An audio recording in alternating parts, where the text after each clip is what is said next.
Salut, bienvenue sur Develop Africa. Bienvenue sur Develop Africa, la chaîne des entrepreneurs, la chaîne des investisseurs, la chaîne des leaders, la chaîne des Africains à la diaspora et la chaîne de nos frères et sœurs africains. Bienvenue encore. Je remercie à tous nos téléspectateurs qui nous regardent partout dans le monde. Je remercie aux nouveaux qui ont souscrit. Je continue à vous demander de souscrire et de liker. Souscrire et liker, souscrire et liker.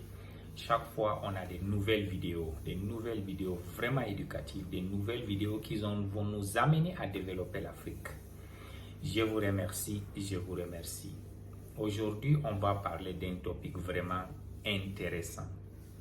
C'est un topic qui va nous aider à comprendre comment manœuvrer dans ce monde-là. Ça veut dire comment rentrer, comment essayer de conduire, comment rouler dans cette vie. Oui, aujourd'hui, on va parler des ennemis. Comment distinguer tes ennemis? Comment les catégoriser? Comment maîtriser tes ennemis? Et comment les gérer? Où on veut ou on ne veut pas dans ce monde-là, on va se faire des ennemis, ça c'est clair. Les ennemis vont toujours être avec nous. Ils vont toujours vivre dans nos entourages, dans nos vies. Maintenant, il y a d'autres ennemis, ils sont indispensables parce qu'ils vont t'aider à grandir, à devenir quelqu'un mieux qu'avant. Ils vont t'aider à sortir tout le bon, ça veut dire toute ton énergie pour faire quelque chose d'extraordinaire. Maintenant, on a deux catégories d'ennemis qu'on va essayer d'élaborer pour savoir comment. Il y a les ennemis qu'on appelle ennemis faibles. Un ennemi faible peut être ton ami, membre de la famille, ton voisin, un inconnu, quelqu'un qui t'a jamais vu, qui a entendu parler de toi, quelqu'un qui te voit au Facebook, quelqu'un qui te voit à la télé, quelqu'un qui te voit passer dans la voiture que tu n'as jamais partagé. Ça peut être quelqu'un que toi tu ne connais même pas, qui peut raconter n'importe quoi sur toi. Maintenant, ce genre d'ennemis, on les appelle les ennemis faibles. Maintenant, l'ennemi faible, son problème, c'est quoi? Il a toujours tendance à critiquer, à s'opposer. Tout ce que toi tu dis, il va montrer par A plus B que c'est pas bon. Tout ce que tu fais dans la vie, il a tendance à critiquer, il a tendance à montrer aux gens que tu n'es pas à la mesure, là où le niveau tu es, tu ne le mérites pas. Le problème de cet ennemi, c'est que il t'envie.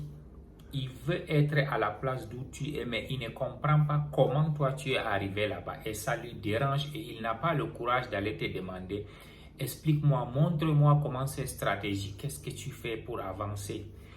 Ce manque d'intelligence-là, manque de sagesse-là, manque de courage, lui rend une marionnette. Ça veut dire qu'il va passer partout, par derrière pour te fatiguer et tout. Et ce genre d'ennemi, c'est un ennemi faible, nuisible, parce que si tu n'es pas intelligent, il va te distraire parce que tu vas passer tout ton temps à t'occuper de ses futilités.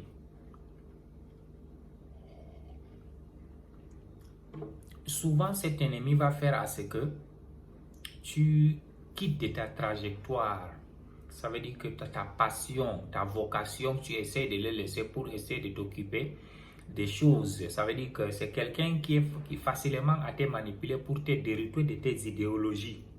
Qu'est-ce que tu veux faire? Il peut créer une situation auquel tu vas te fatiguer pour te justifier dans la vie. Et ce genre d'ennemis, tu n'as pas besoin d'utiliser trop ton temps ou ton énergie pour les écraser. C'est des gens que tu dois ignorer. C'est des gens que tu ne cherches même pas à les valoriser. Parce que lui, quand tu as un ennemi faible, quand tu vas le toucher ou tu le confrontes, c'est là où tu lui as donné beaucoup d'énergie. Ça veut dire que tu as mis le carburant dans son énergie pour te combattre. Et si toi, tu es parti lui donner cette énergie, c'est que sûr, il va te mettre par terre. Un ennemi faible trouve sa force sur son opposé. Ça veut dire que c'est la personne auquel il est en train de pousser qui va lui donner plus de courage parce qu'il va faire à ce que tu viendras l'attaquer. Maintenant, le monde entier dira que tu as tort. Et maintenant, le monde entier va confirmer ce qu'il dit de toi. Maintenant, n'accepte pas jouer des petits jeux si tu as des choses à remplir dans ta vie, si tu veux évoluer dans ta vie, si tu veux devenir quelqu'un de valeur, quelqu'un de meilleur. On ne donne pas la valeur aux ennemis faibles, quel que soit cette envergure des ennemis. Ça veut dire qu'il n'existe pas.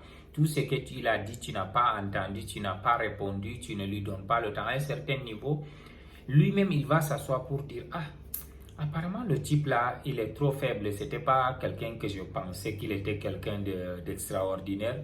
Je crois que je vais lui l'abandonner et puis continuer ma route.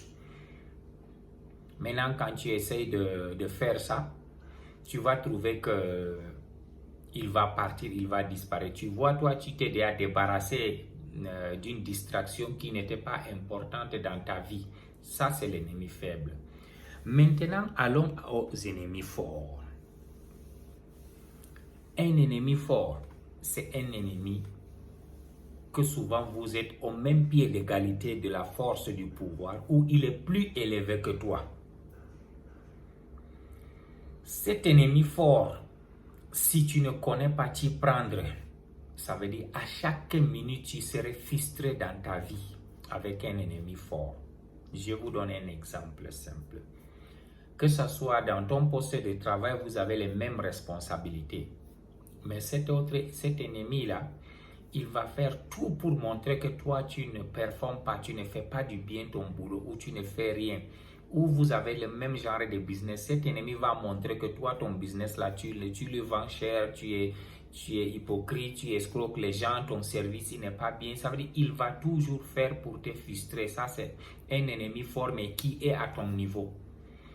Ce genre d'ennemi fort, ça veut dire que ne le créez qu'à la guerre ouvertement. Il faut toujours essayer de voir ces moments de faiblesse pour essayer de le pousser jusqu'au bout pour l'enterrer.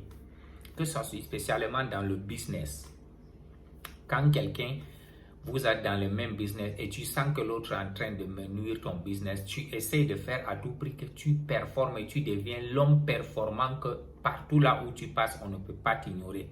Ça veut dire quand tu fais les choses, le monde sait la différence entre toi, ton business et son business. C'est ça qui fait à ce que quand lui, il se retrouve à un certain niveau, il ne s'en sort pas dans son business. Tu fais le meilleur des services, le meilleur de toi, jusqu'à les gens l'oublient. Ça veut dire qu'à un certain niveau, il est enterré, il disparaît. Ça peut aller dans le travail aussi. Ne cherche pas à te confronter à la personne, cherche à être performant, cherche à savoir manager les gens, être bien avec les gens et de faire tout à ce que toi, tu fais de ton mieux. Ça veut dire que tout ce que tu fais, il faut que tu fais pour satisfaire les autres. C'est ça, pour écraser un ennemi qui est à ton niveau. Maintenant, quelqu'un de plus grand que toi, il y a un ennemi que tu sais qu'il te dépasse. Comment faire pour arriver à pousser un ennemi que tu sais qui te dépasse? Je veux retourner encore sur l'ennemi fort qui a tes moyens. Souvent, ce qui nous embête, on arrive quelque part, on nous donne une responsabilité dans une société pour le diriger. Quand tu arrives, tu veux changer complètement la stratégie de vie des autres. Souvent, c'est vraiment grave. Parce que souvent, quand tu arrives, tu trouves les gens sont en train de danser d'une manière différente. Quand les gens dansent le ndombolo, ne viens pas directement changer pour le mettre dans le makossa. Ça ne donne pas. Hein? Il faut que tu essayes de danser avec eux et maintenant tu les suggères pour dire essayons aussi d'essayer ce genre de système-là pour voir maintenant. Petit à petit, tu les tires à ta manière. C'est pour ça que souvent quand tu vois beaucoup de gens quand ils arrivent, que ce soit à la tête d'un pays, la tête d'une société, la tête d'une ville, responsable dans une organisation, directement ils commencent à perdre les pédales. C'est parce qu'ils viennent avec une idée bien arrêtée pour chambouler tout le monde. On ne le fait pas dans la vie. Tu fais les choses graduellement, ça veut dire qu'en achetant la confiance.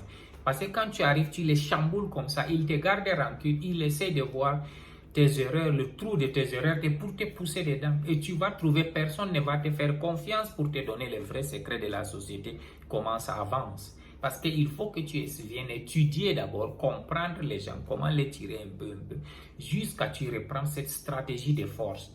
Beaucoup de nos gens ne comprennent pas. Quand ils arrivent directement, ils commencent à imposer certaines choses. À un certain niveau, ça ne donne pas. Maintenant, répartis sur l'ennemi qui est fort. Un ennemi fort, je vous donne d'abord l'exemple des États.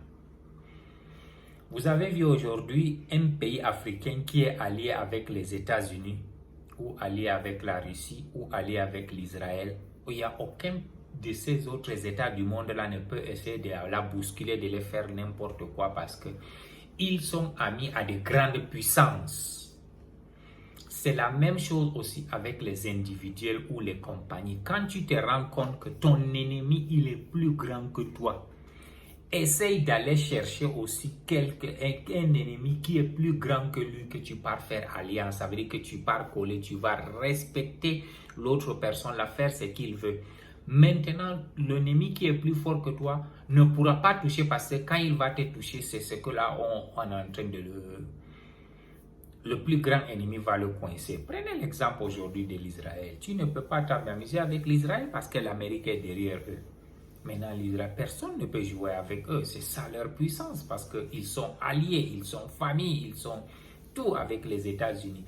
Donc, quand tu veux combattre un ennemi qui est fort, tu dois bien réfléchir qui est aussi plus fort que lui pour aller faire cette alliance. C'est ce que souvent les animaux font en brousse. Le renard, le loup avec les lions, ça veut dire que tu vois toujours cet animal-là. C'est quand derrière l'autre, il va vivre à côté de là où les lions vivent parce que le loup ne peut pas venir lui manger. C'est ça qu'il faut faire une stratégie. Même nous, les êtres humains, là, on a aussi les mêmes stratégies que les animaux adoptent. Et si nous parvenons à adopter ça, on va faire à ce que ça va être impeccable. Parce que si tu n'as pas pu comprendre qui sont les ennemis faibles, qui sont les ennemis riches, fortes, tu auras beaucoup de problèmes. Parce que les ennemis faibles, ils ne sont pas trop importants, ne gâte pas ton énergie. Quand tu as affaire à un ennemi fort, c'est là où tu vas essayer de mettre toute ta stratégie, ton énergie pour essayer de le combattre. Et maintenant, le combattre, il te faut des astuces, il te faut des stratégies.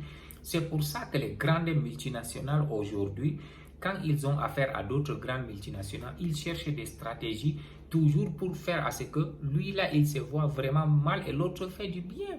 C'est ça, il faut voir toutes les grandes multinationales qui ont le même travail quand ils sont au niveau de l'Afrique, comment ils se poussent. Ils se poussent dans une stratégie simple mais puissante.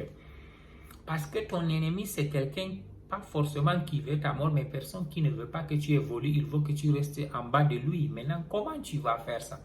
Ce que tu vas faire, c'est qu'il faut toujours comprendre comment y aller, comprendre comment grandir, comprendre comment avancer, comprendre comment stratégiser, comprendre quelle est la faiblesse de ton ennemi et quelle est sa force, parce que quelle est toi aussi ta force et ta faiblesse.